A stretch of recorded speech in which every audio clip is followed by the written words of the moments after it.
Well, it looks as though... sorry to wake you up, Karen. What? Lovely to talk to you. I think it's going to be lovely to talk to you. How are you? Are you with us? Are you awake? Does it look like I'm awake? Well, not really. No. Yeah. No. And anyway, thank you very much for joining us. I'm afraid I'm out of cappuccino at the moment. I was just wondering what sort of drinks you might recommend for us there this morning. Cocktails? Shots? It's a bit early on a Saturday morning for cocktails and shots, isn't it? No. I need to reach my target, so get some drinks in. Right, OK. Anything in particular that you could offer us? Do you want a dark and stormy, Mark? Do you want a beer? Well, maybe not at 9:20, but maybe that's what they do in Australia. So maybe next time you can read the menu and then let me know what you want. I'm not here to serve you like that.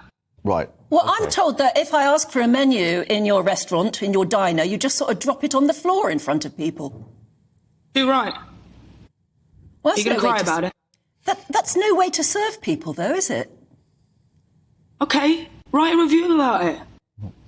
I was just wondering whether we ought to book with you tonight. I was just wondering what's on offer tonight if we do come along to the restaurant.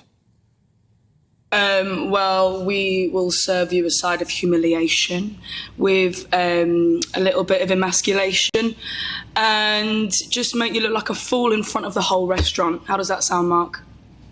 So the usual then, in other words? Absolutely. Just another day in the office.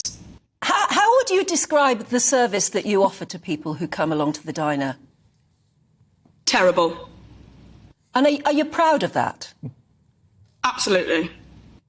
Right. Monosyllabic as well. Yeah. I'm just wondering how you feel about service charge, because clearly there's a bit of an argument going on as to whether people should pay tips or not, or whether it should just be put on the bill automatically.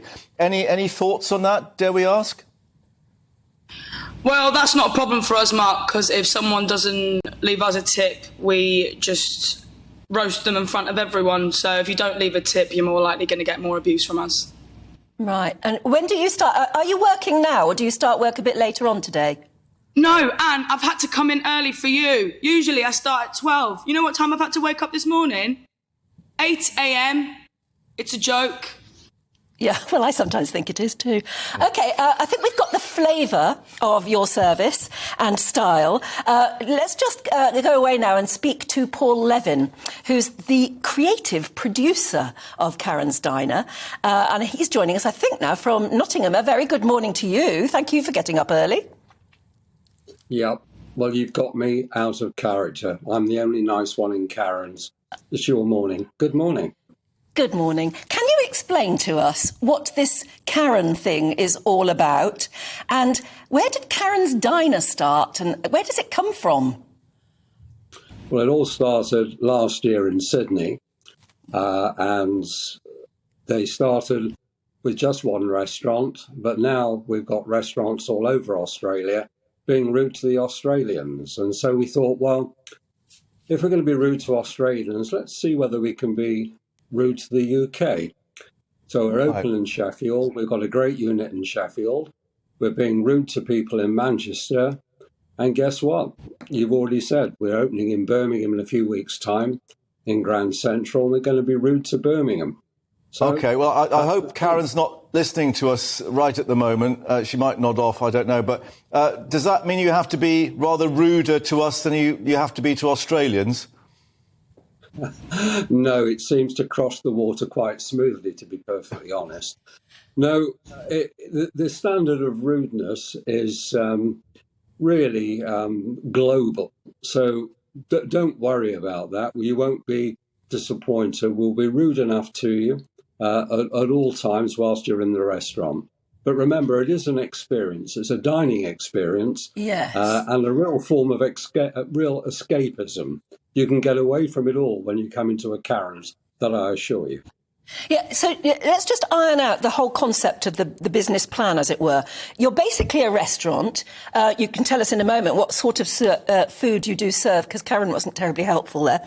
And you expect people to come in and pay to be in your restaurant eating your food, but the waitresses or waiters or anyone who's involved from the restaurant itself is just darn plain rude to you, and people come for that experience. Thousands of them each week, thank goodness. And let me start off by answering the first question. We're an American-styled New York diner, so the food is theatrically good and lots of it. And you're quite right, we're a restaurant, first of all, and then we have this dining experience that's placed on the top. And do people come back? Yeah, we get a very high percentage. Unfortunately.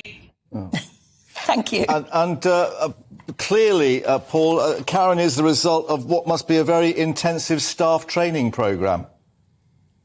Yeah, it's not easy training people to be as rude as we are. No. How do you recruit your waiting staff? Well, there's no shortage of applicants. The thought of being rude to customers and being well paid for it's quite appealing.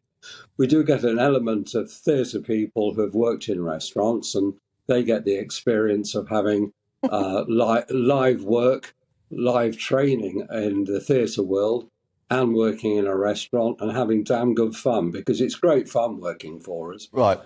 Karen, do you enjoy your job? No. Right. OK. But do you enjoy being rude to people? Yeah. Is it a laugh? No. This is just me. OK. OK. How long have you been doing it? All my life. I'm just finally getting paid for it. It clearly comes naturally. Paul, dare I ask what happens if someone realises, or doesn't realise rather, that it's all an act and a bit of a joke?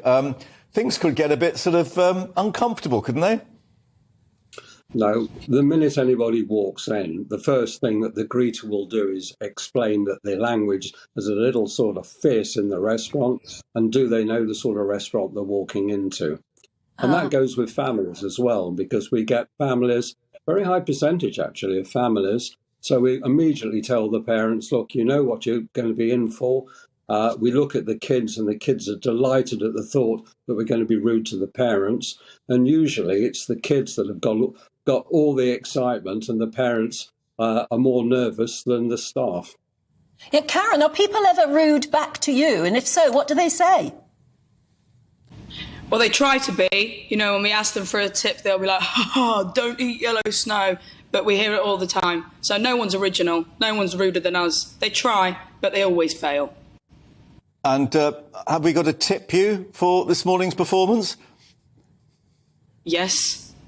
OK. Well, Don't hold your breath. have you got any coins? You need me to send you my account number and sort code? And I'll send you my account number and sort code now. I want it within I'll bet 5 you will. minutes, all right? Yeah. Yeah. Don't do it on your iPhone. You might get hacked. Yeah. Look, it's great to talk to you both. Thank you very much indeed. You're clearly doing well. If the next one opening up, as you say, is in Birmingham, it's certainly going down well in Australia. Why not here too? Thank you very much, Karen, for joining us.